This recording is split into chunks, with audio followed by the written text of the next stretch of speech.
네, 오늘 우리에게 주신 하나님 말씀 계시록 1장 1절로 20절 말씀입니다.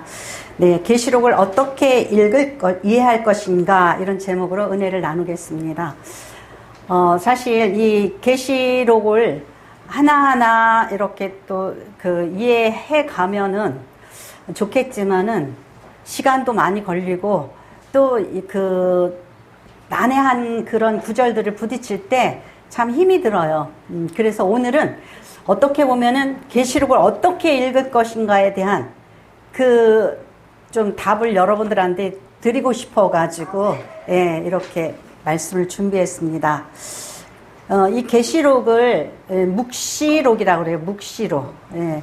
그래서 계시, 묵시 두 가지로 얘기하는데 계시록은 묵시록에 많이 비중을 둬요. 왜냐하면 아브라함이 내년 이맘때에 아들을 낳는다. 그러면 계시죠. 모르는 것을 가르쳐주는 그런 미래의 일을 알려주는 계시라고 그래요. 근데 묵시는 시간도 대상도 이 주제가 명확하지가 않아요. 그러니까 우리 계시록을 읽다 보면은 누구한테 언제 종말이 온다는지 모르잖아요. 그리고 이게 도대체 짐승이 나오고 얼굴에 뿔이 10개래요. 괴물이잖아요. 그죠? 우리 은호가 잘 아는 괴물이에요. 도대체 그런 얼굴을 상상할 수 있어요? 머리에 뿔이 10개고 또 온 얼굴이 눈으로 덮였어요. 그런 것들을 읽으면 도대체 이게 뭔 얘기야? 이게 괴물이죠. 그죠? 네, 괴물이에요. 오늘 읽은 말씀에도 보니까 예수님의 입에서 날선 검이 나온대요. 네, 16절에 보니까 그의 오른손에는 7별이 있고 그의 입에서는 좌우에 날선 검이 나오고 그 얼굴은 해가 힘있게 비치는 것 같더라. 입에서 날선 검이 나와야 날선 검. 네. 이해가 가세요? 네, 난해하죠. 그죠? 난해해요. 그리고 사람이 별을 붙잡고 있어요? 과학적으로 설명할 수 없는 이야기죠? 네? 우주보다 정말 이 지구보다 더 큰 별들. 그죠? 근데 별을 무슨 장난감도 아니고 손으로 잡고 있다. 이런 표현을 쓴단 말이죠. 그 다음에 금촛대 사이를 왔다 갔다 하신다. 금촛대가 얼마나 크길래 금촛대 사이를 왔다 갔다 하셔요? 예? 실질적으로 생각을 해보세요. 금촛대가 어마어마하게 금촛대 사이를 왔다 갔다 하신대요. 이건 뭐예요? 교회를 상징하는 거죠? 예, 그러면은 우리가 이런 것들을 읽으면서 참 난해하다. 그런 생각을 하게 돼요.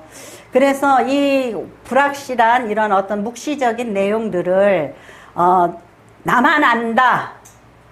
그리고 내가 이 계시의 때를 안다. 그러면서 미혹하는 이단과 사이비가 대한민국에 어마하게 많죠.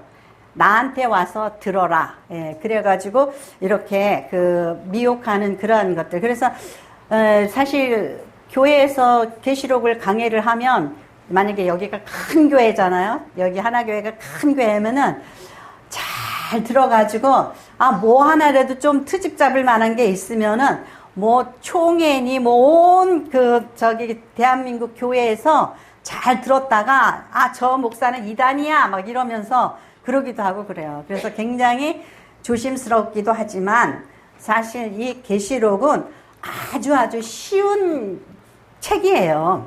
너무너무 쉬운 책이에요. 근데 이 쉬운 책을 어떻게 읽어야 될지 모르니까 이거를 힘든 거야. 나만 알아. 요한복음에 그랬죠. 너희에게 보혜사 성령이 오시면 이 모든 것을 알게 하고 깨닫게 하고 생각나게 하고 다 알려주신대요. 그러니까 이제 이단에서 자기가 이제 메시아라고 하다가 이제 나중에는 또 자기가 보혜사 성령이래. 자기한테 와야지 다 가르쳐 준다 그런단 말이에요. 그래서 이러한 위험성이 많아요. 그렇기 때문에 여러분들이 요한계시록을 어떻게 읽을 것인가 알아야지 돼요. 지식을 알아야 돼요. 그래서 이 시간이 좀 여러분들에게 좀 깨닫는 좋은 시간이 됐으면 좋겠습니다. 첫 번째로 요한계시록의 시대적 상황을 알아야지 돼요. 이 시대적 상황을 모르면 이 왜 이런 글이, 이렇게 난해한 글이 쓰여졌는지 몰라요. 이 시대는 어떤 시대냐? 로마가 이스라엘을 비롯한 근동의 모든 나라를 지배하고 있었어요. 예, 그래서 모든 길은 로마로 통한다 그랬죠. 예, 그래서 지배하고 있는 가운데에 이 열정적인 이 기독교인들은 그 로마의 박해와 그 막 처형도 당하고 굉장히 억압을 당하고 있던 그런 시대란 말이에요. 그러니까 이 신앙적인 것, 이런 것들을 바깥으로 그 고백을 할 수가 없는 상황이에요. 왜 그러냐? 카이사르, 로마의 황제 카이사르가 코바디스예요. 여러분 영화 아시죠? 코바디스 드미네. 그 베드로가 로마가 불이 났을 때 로마 밖으로 도망가죠. 가다가 주님을 만나요. 그러니까 주님을 만나서 주님한테 묻죠. 주님 어디로 가십니까? 코바디스 드미네. 그렇게 물어봐요. 그러니까 주님은 어떻게 해요? 로마로 가신다라는 거예요. 자기는 로마에서 빠져서 지금 도망가려고 그러는데, 그런 내용의 영화죠. 네. 그러니까 코바디스, 이 주님을 그 로마 황제가 주님이라고 생각하고 사는 이때에 기독교인들은 오직 예수가 주님이라고 고백을 하죠. 예, 그런단 말이에요. 그러니까 이렇게 억압받는 시대에 정치적으로 그 핍박받고 종교적으로 억압받는 시대에 이들에게 절망하지 말고, 우리 주님은 살아계시고 우리 주님의 약속은 영원하고, 그 소망을 일깨워주고 싶은 거예요. 그래서 이 난해한 글로 이렇게 썼어요. 왜 그러죠? 아니, 이제 소문이 났어요. 반모섬에 갇혀있는 요한 사도가 어떠한 글을 썼댄다. 그래가지고 이제 압수수색을 들어왔어. 압수수색을 들어와가지고 딱 했더니, 예수 그리스도만이 오직 우리의 주님이시라고 이렇게 써있단 말이야. 그러면은, 아니, 카이사르가 주님이시지 어떻게 예수가 주님이셔? 예, 이 책 불살라버려 그럴 거 아니에요. 그죠? 이제 그 현실 상황이라면.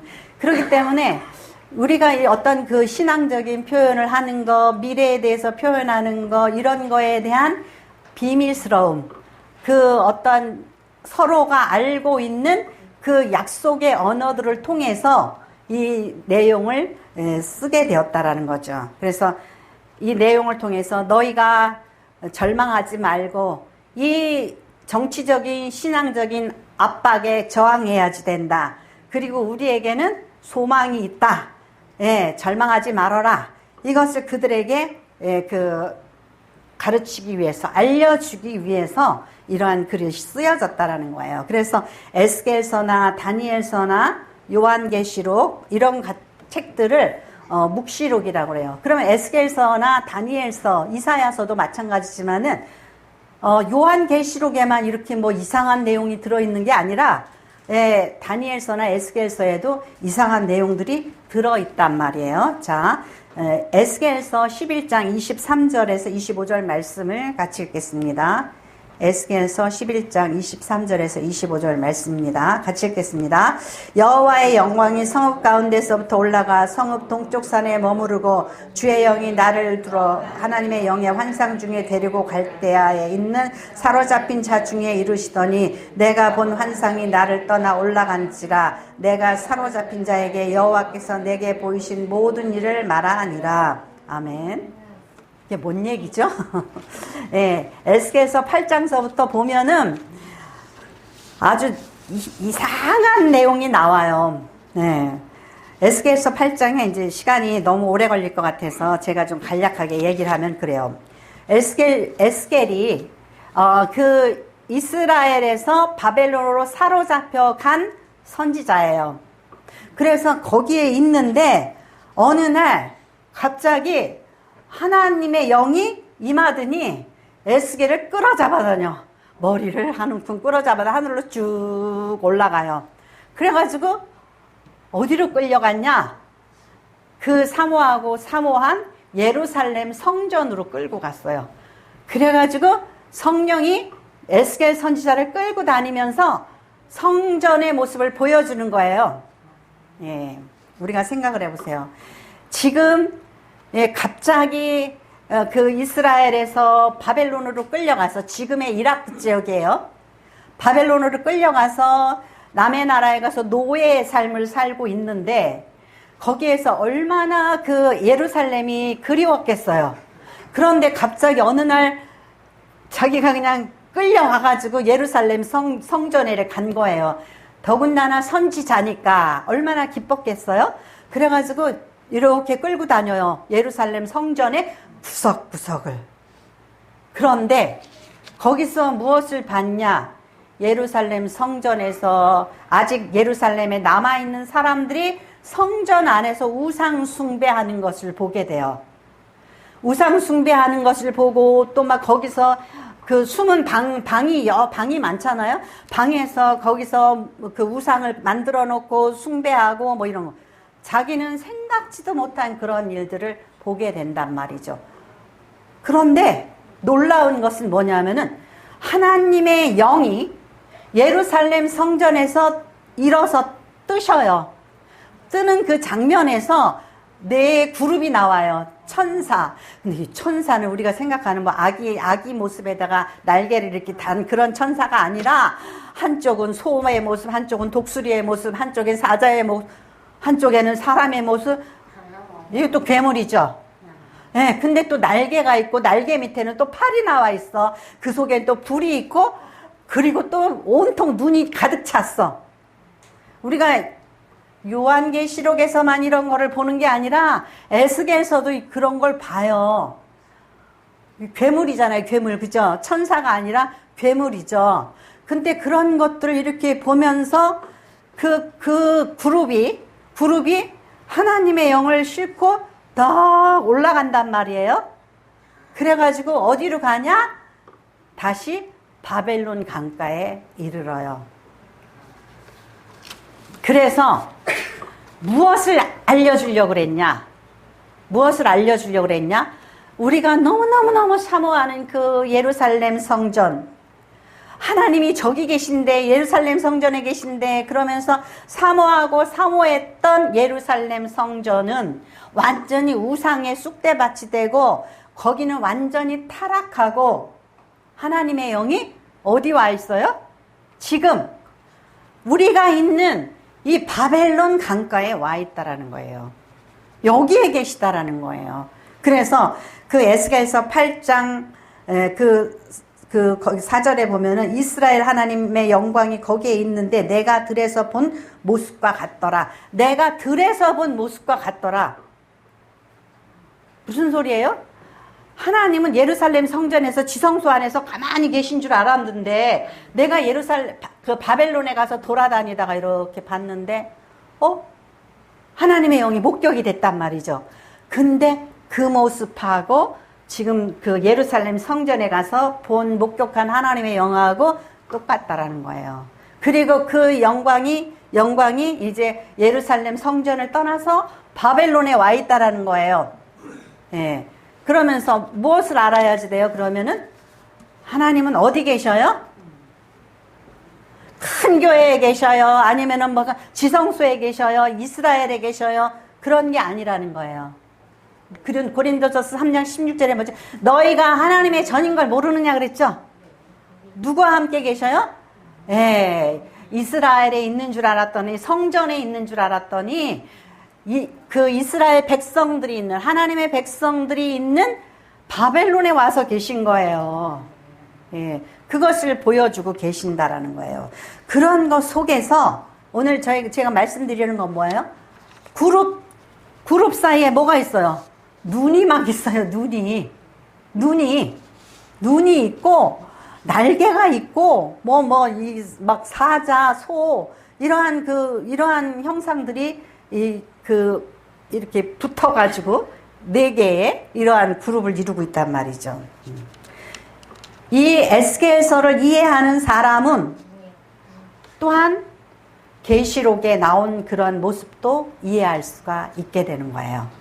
예. 그러니까 오늘 이 말씀 속에서 시대적 상황을 이해를 한다는 게 뭐냐? 하나님이 정말 이 나라 이 백성을 버렸구나. 그리고 울고 있는 이 이스라엘 백성에게 아니다. 나는 내 말은 유효하고 나는 너희와 함께 계신다.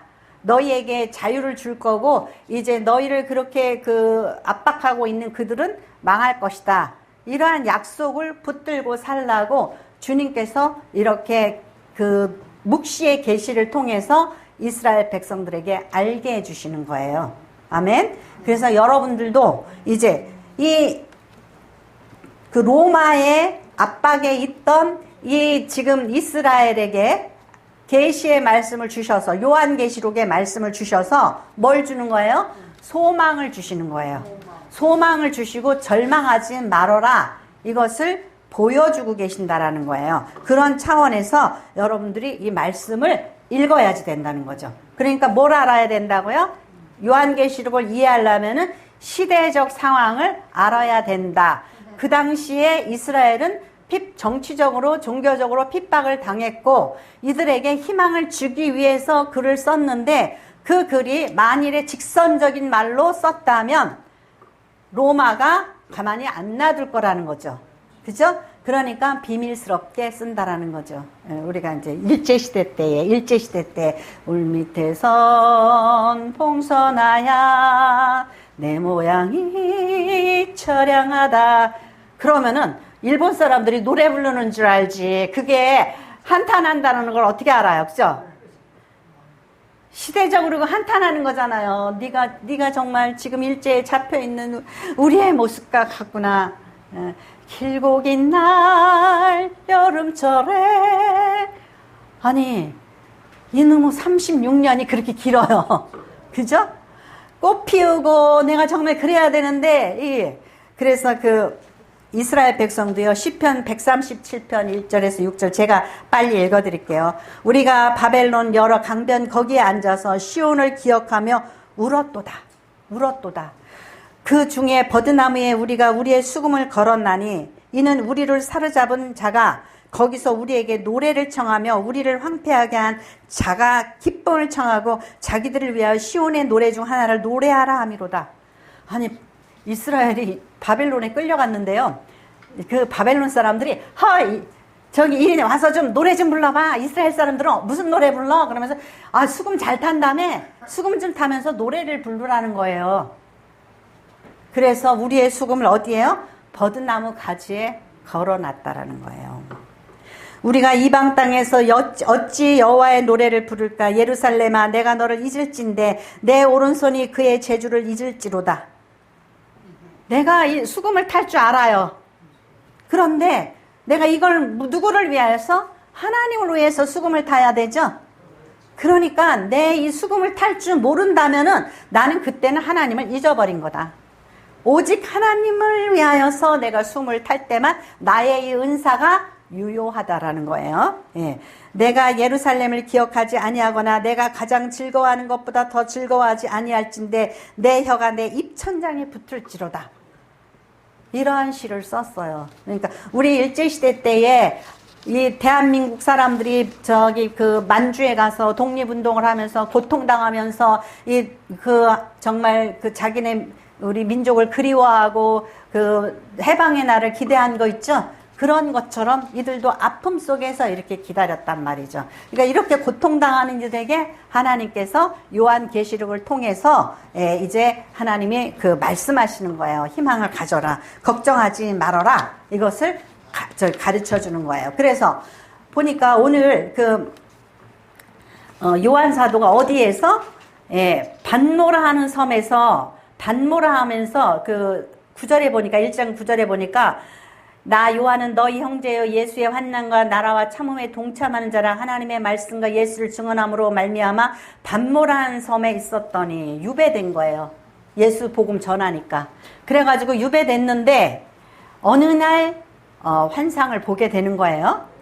그래서 여러분들이 요한의 그 모습을 생각해 보세요. 바울도 마찬가지예요. 이 반모라는 섬에 유배돼서 나는 이제 무력한 존재가 되었다.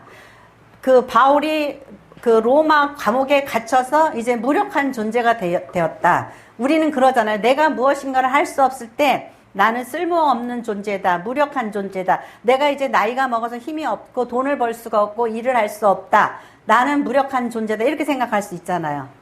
그렇지만 하나님 안에서 우리는 아직도 유효한 거예요. 예. 우리는 일할 수 없지만 우리를 통하여서 누가 일해요? 하나님께서 일하신다라는 거죠. 그래서 하나님께서 반모섬에서 요한에게 일을 하시게 하는 거예요. 이 말씀이 주어져서 오늘날 우리에게 요한계시록을 읽을 수 있도록 역사하신 거예요. 바울사도는 로마 감옥에 갇혀가지고 나 이제 무력한 아무것도 할 수 없는 존재야. 그렇지만은 로마서에서 옥중서신을 빌립보에 보내고 에베소서에 보내고 이러면서 보내잖아요. 그죠? 보냄으로 인하여서 이제 바울의 시간은 아직도 유효하고 그는 아직도 일하고 있는 거예요. 그러니까 우리가 무력해졌을 때 가장 능력 있는 건 우리는 기도하는 사람이 되는 거예요. 기도함으로 인해서 내가 정말 기도로 세상을 움직일 수 있는 그러한 능력까지도 꿈꾸는 거예요. 예, 그래서 허황되지 마시고 하나님 안에서 우리는 겸손한 가운데 내가 쓸모있는 존재, 내가 일할 수 있다. 이러한 소망을 가져야 되는 거예요. 그래서 두 번째로 이제 요한복음을 읽으려면은 관습을 알아야 돼요.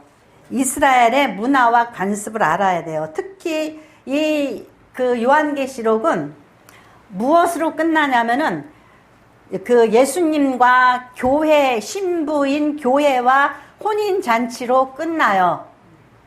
그런데 우리가 이제 시한부 종말론에 빠지는 사람들의 특징은 뭐냐면은 이걸 잘 알지 못하니까 빠져요.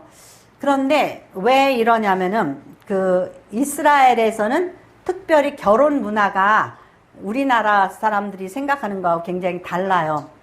이제 만약에 정혼을 한다 그러면은 이제 신랑이 이제 이렇게 신부집에 와서 정혼을 해요. 이 사람을 내 아내로 맞이하겠습니다. 이렇게 해서 둘이 약속을 하잖아요.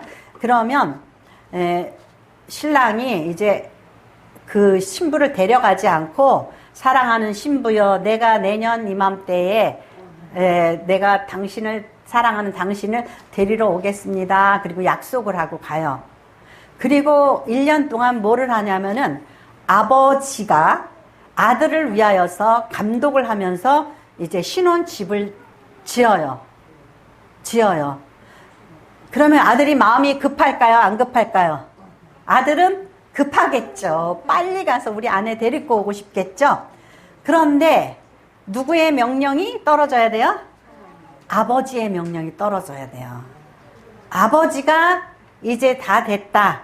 가서 데리고 오라고 말이 떨어질 때까지는 아들은 아버지의 뜻만 바라보고 있어야 돼요. 그러면은 아들은 마음이 급해가지고 정말 아유 아버지는 요새 왜 일도 안 하시고 저렇게 그 집을 멈추고 언제 지을 거야? 답답하겠죠? 급한 건 아들이야. 답답해요. 아유 빨리 짓지. 어느 날 또 아버지가 또 뭐 날씨가 덥다고 또 그냥 오늘은 쉬자 그러시네. 그러면은 아들이 막 화가 나겠죠. 답답하고 아우 빨리 우리 신부 데리고 와야 되는데 그럴 거 아니에요. 그래도 신랑은 이 이스라엘은 굉장히 가부장적인 사회예요. 그러니까 이 아버지가 계속해서 어떻게 일을 진행하든 멈추든지 그 모든 주권이 아버지께 있어요. 그런데 드디어 어느 날 아버지가 아들을 부르더니 야 이제 집이 다 지어졌다. 준비가 다 됐으니 내일 모레 가서 신부를 데리고 와라. 그러면 그때 아들이 신나가지고 막 데리러 가겠죠. 근데 이스라엘은 시작이 언제부터예요? 밤에부터 시작돼요. 밤에부터. 그러니까 오늘은 저녁이 되면 아침이 되니 첫째 날이 되는 거예요. 우리는 아침이 되니까 첫째 날이 되죠. 창세기에서 보면 어떻게 돼요? 저녁이 되고 아침이 되니 첫째 날이 되는 거예요. 그러니까 모든 시작은 저녁부터 되는 거예요. 그러니까 이제 안식일이다. 지금도 이스라엘에 가면은 안식일을 언제부터? 금요일 저녁 6시부터 그 다음날 저녁 6시까지가 안식일인 거예요. 예. 그러니까 우리가 생각하는 그런 게 저녁부터 시작이 된단 말이죠. 만약에 여러분이 나 내일 교회에 갈래. 청년들이 약속을 못 지켜요. 내일 교회에 목사님 다음 주에 교회에 가겠습니다. 그리고 그날 밤에 밤새 게임하고 컴퓨터하고 뭐하고 그래. 그러면 아침에 일어나실까요? 못 일어날까요? 못 일어나요. 우리가 안식하고 쉼을 제대로 가져야지 내일은 오늘 밤부터 준비가 돼야지 되는 거예요. 네. 그래서 밤부터 잘 쉬고 그리고 이렇게 해서 시작이 되는 거거든요. 네. 자, 그래서 이제 결혼식을 밤에 해요. 네. 마태복음 25장 6절에서 13절 말씀 같이 읽겠습니다.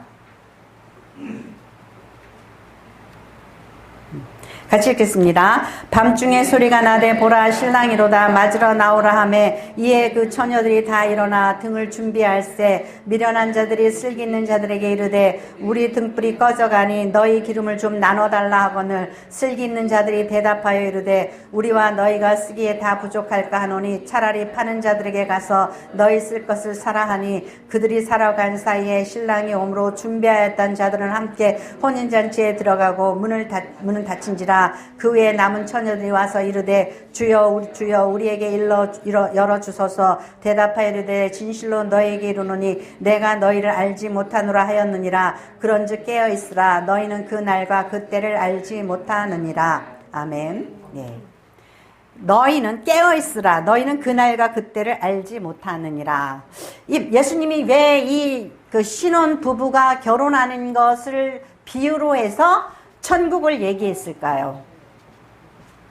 우리가 기회주의자가 되지 말아야 된다라는 거예요. 하나님은 우리가 진실되게 변하기를 바라지, 진실되게 거듭나기를 바라지, 좀, 내일 모레 저기 그 신랑이 온대, 내일 모레가 종말이래.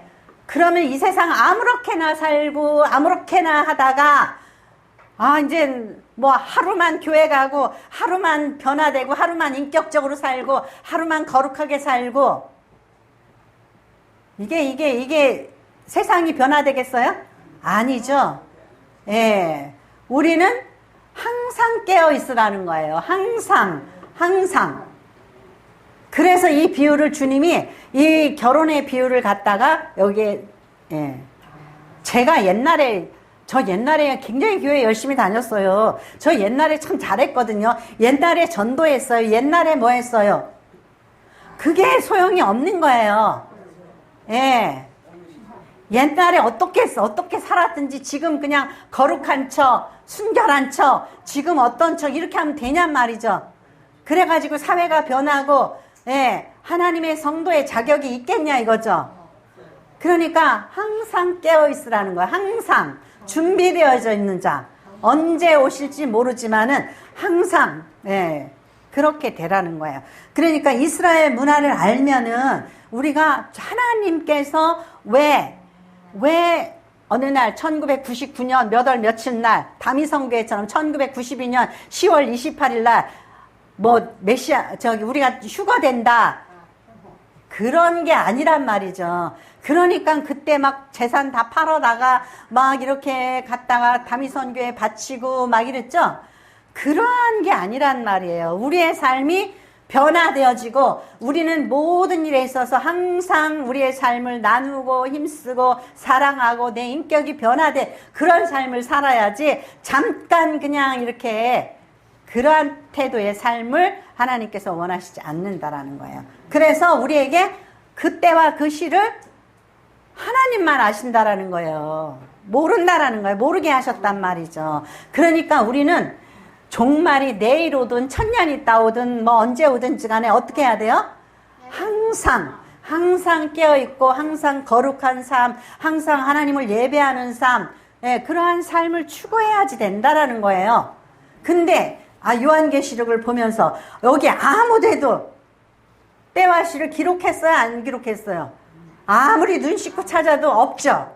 없는데 왜 자기네가 안다고 마치 자기네가 이 종말을 알아서 앞으로 3년 안에 올 거야, 뭐 앞으로 몇 년 안에 올 거야 이러면서 예, 사람들을 미혹시키면 돼요, 안 돼요? 안 돼요. 거기에 미혹을 당하면 여러분이 미련하고 어리석은 거예요. 여러분이 성경을 모르는 거예요.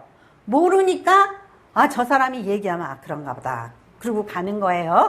그러니까 그런 것에 미혹되지 말아야지 된다는 거예요. 예. 그리고 이제 세 번째로 아유, 있다 보니까 너무 난해한 게 있어요. 난해한 게 있어요. 그 난해한 것들을 어떻게 풀어야 되냐? 성경은 성경으로 이해를 해야지 된다라는 거예요. 성경은 성경으로 이해해야 된다는 거예요.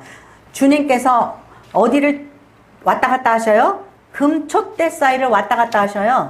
별을 붙잡고. 이 말이 돼요? 안 돼요. 예, 안 되죠? 예, 이거는 우리, 저기, 건우도 다 알아요, 이런 거는.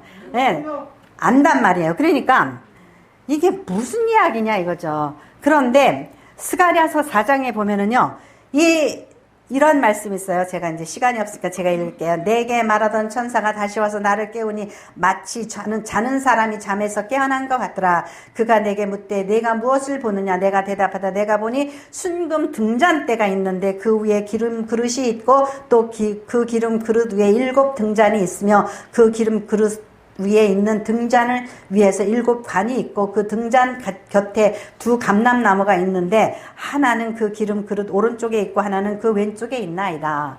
스가랴 선지자가 이제 무엇을 보냐면요, 바벨론에서 돌아온 수룹바벨이 성전을 짓고 있는 거예요. 근데 성전을 짓는데 이 성전을 짓는다는 게 쉽지가 않아요. 왜냐하면 다 망하고 무너진 시대이기 때문에 힘들어요. 그런데 이 성전을 짓는데 이 스가랴 선지자의 그 환상에 그게 보인단 말이에요. 순금 등잔대가 있어요. 순금 등잔대가 있는데 여기 관이 있어요. 관이 있으면 어떻게 될까요? 기름이 계속 관으로 흘러 들어가서 그래서 불이 계속 꺼지지 않고 피겠죠. 그런데 이 관 옆에는 또 뭐가 있냐면은 감람나무가 있어요. 감람나무는 올리브 기름이에요. 올리브 기름. 올리브 기름에서. 그러니까 기름이, 그 올리브 기름이 계속해서 관을 통해서 공급이 되어지면 등잔대가 어떻게 돼요? 계속 불이 타겠죠? 예. 이러한 것이 무엇을 지을 때 이러한 환상을 보여줬냐? 예루살렘이 이제 바벨론이 다 불타서 무너뜨리고 없어요. 돌아와서 성전을 짓는데 이런 환상을 보여줬어요.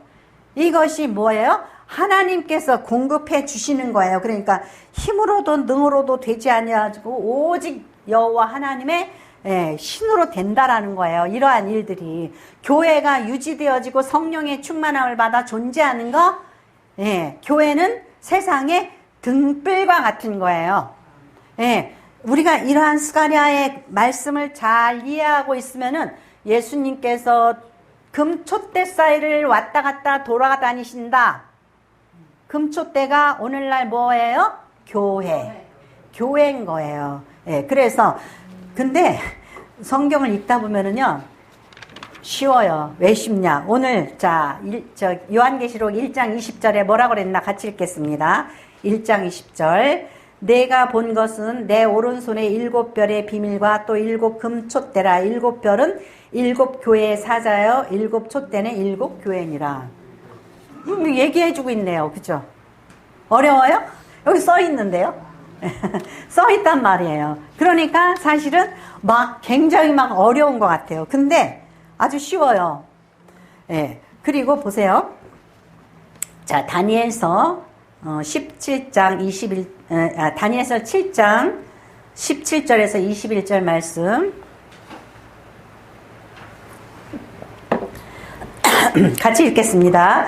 그 내 큰 짐승은 세상에 일어날 내 왕이라. 지극히 높으신 성도들이 나라를 얻으리니 그 누림이 영원하고 영원하리라. 이에 내가 넷째 짐승에 관하여 확실히 알고자 하였으니 곧 그것은 모든 짐승과 달라서 심히 무섭더라.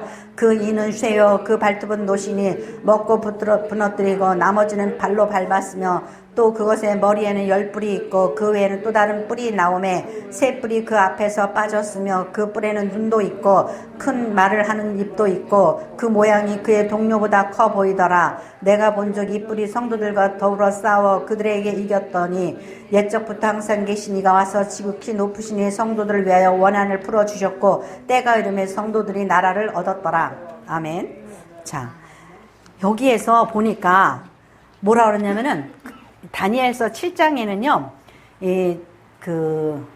뭐가 보이냐면 사자, 곰, 표범, 또 어떤 큰 짐승, 오늘 넷째 짐승, 이렇게 4가지 짐승을 그 다니엘이 봐요. 근데 그것은 뭐냐면은 이제 이 역사가, 근동의 역사가 처음에는 이제 사자 같은 나라, 바벨론, 그 다음에 또, 그 곰 같은 페르시아, 그 다음에 그 표범 같은 알렉산더 대왕의 시대, 이러한 시대적인 상황이 나오는 거예요. 그 다음에 이 4번째는 바로 로마인 거예요. 이 특징이에요, 특징. 특징들을 이렇게 역사학자들이, 신학자들이, 이것은, 그 바벨론이고, 그 다음에는 그 페르시아고 알렉산더 대왕이고 그리스 헬라 제국이죠. 헬라 제국이고 그 다음에는 로마구나. 이러한 제국이 변화되어지는 것들을 이제 다니엘에게 그 환상으로 보여줬어요. 알고 있으면 두려워요? 안 두려워요? 아니, 올림픽에 나가서 우리 축구단이 이겼어. 이겼는데 재방송을 보고 있어. 그러면은 막 어떻게 그래요? 저거는 이긴 게임이야. 그러죠? 그러니까 그거나 마찬가지예요. 자, 이제 이 계시록에 나오는 그 말씀에 보면은 바다에서 짐승이 올라오더라 그랬어요. 근데 뭐가 올라오는 거예요?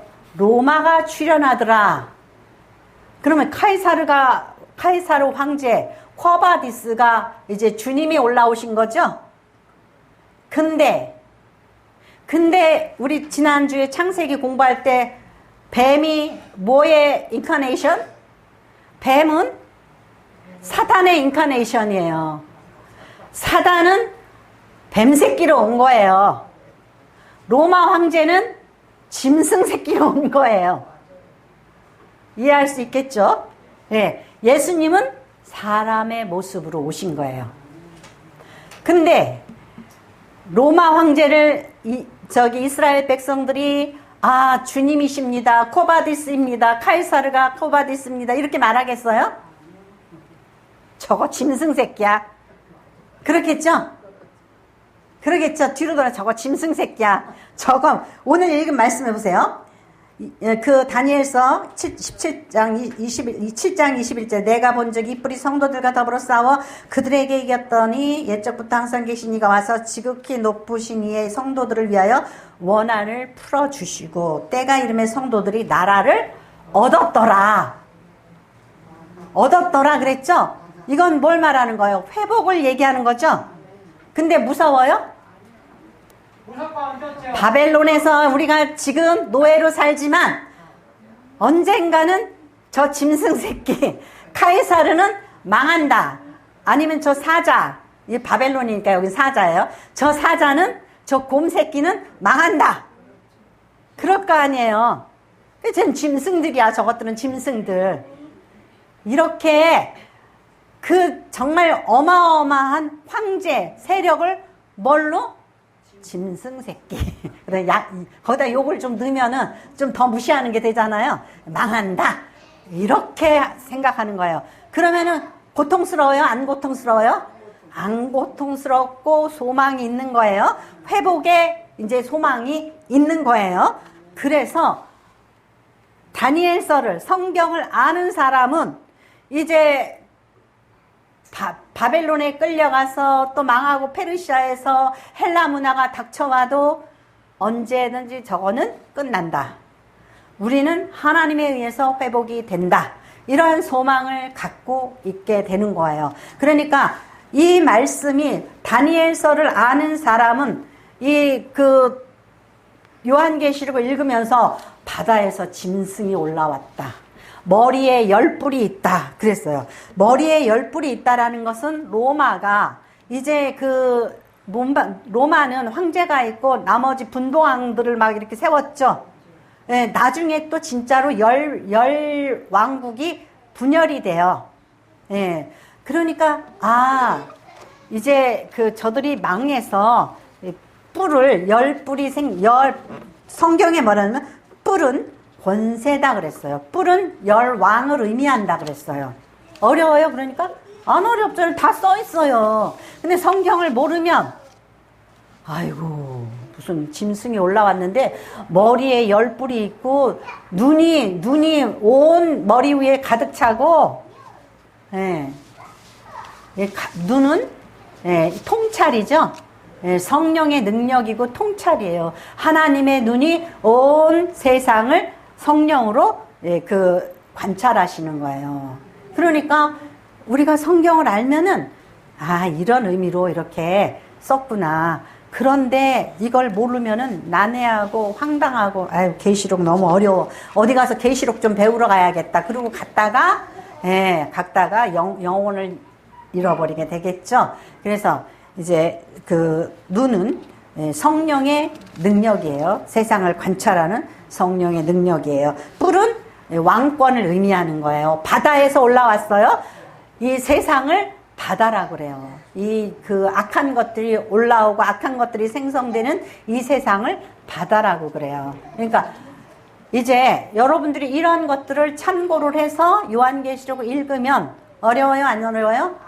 안 어려워요. 그래서 읽으면서 목사님이 그랬지. 뭐라 그랬어요? 처음에 한번 생각해 보세요. 처음에 시대적인 상황이 억압과 박해였다라는 거예요. 괴로운 이들에게 소망을 주기 위해서 쓰여졌어요.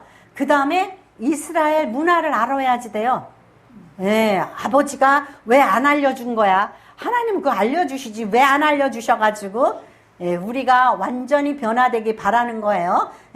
저기 그냥 어디 가서 못된 짓 하다가 신랑 올 때 돼서 그냥 조숙한 척하고 이렇게 앉아있는 그런 신부가 아니라 항상 준비되어져 있는 거룩한 백성이 되라는 거예요. 그 다음에 성경을 알려면 성경의 용어로 해석을 해야지 돼요. 성경이 뭐라고 그랬는지 그것을 생각하면은 어렵지 않다라는 거예요. 그래서 여러분들이 요한계시록을 읽으면서 이 요한 사도가 뭐라 했죠? 이 책을 읽는 자, 듣는 자, 행하는 자는 복이 있다고 그랬어요. 그래서 여러분들이 읽는 자, 깨닫는 자, 행하는 자가 되시기를 축원합니다. 기도하겠습니다. 고맙고 감사.